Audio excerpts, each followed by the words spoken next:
বাবা। ও ঈশান। হ্যাঁ, সে তো দেখলাম। কি করো তুমি?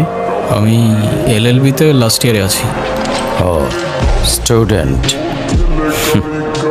তোমার উদ্দেশ্যটা কিন্তু আমি বুঝতে পারছি।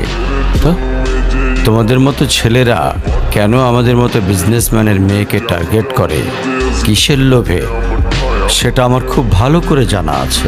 আর আরে সমস্যা তো আপনার ক্যারেক্টারে। You don't even know the basic manners.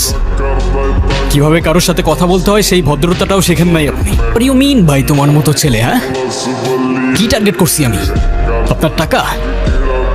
Obviously, তা নয় তো কি। আপনার হয়তো আমার ব্যাকগ্রাউন্ড সম্পর্কে ধারণা নেই স্যার।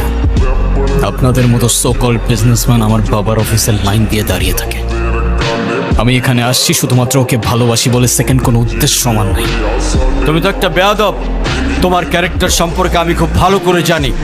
তুমি রাস্তাঘাটে মাস্তানি করো, আর তুমি কি করে ভাবলে যে তোমার মতো একটা স্কাউন্ডারের হাতে আমার মেয়েকে তুলে দেব? তো আপনার মেয়েরে কে বলছে আমার হাতে তুলে দিতে? আমি বলছি? বাসায় ডেকে আনছেন অপমান করতে। আপনার বাবা মাই তো আপনাকে ভদ্রতাটা শেখাইতে পারে। আপনি আসছেন আমায় জাজ করতে। বেরিয়ে যাও, এই মুহূর্তে আমার বাড়ি থেকে বেরিয়ে যাও। Get out! আপনি যদি মনে করেন আপনি চিৎকার করে আমাকে দমায় রাখতে পারবেন, then I can make more noise. Ishan, ਬੈਠੇ ਘਰ ਵਿੱਚ ਮੇਰੇ ਚੋਣ ਮੇਜੇ ਯਾਰ ਨੀ ਇਹ ਵੱਟ ਖਾਣ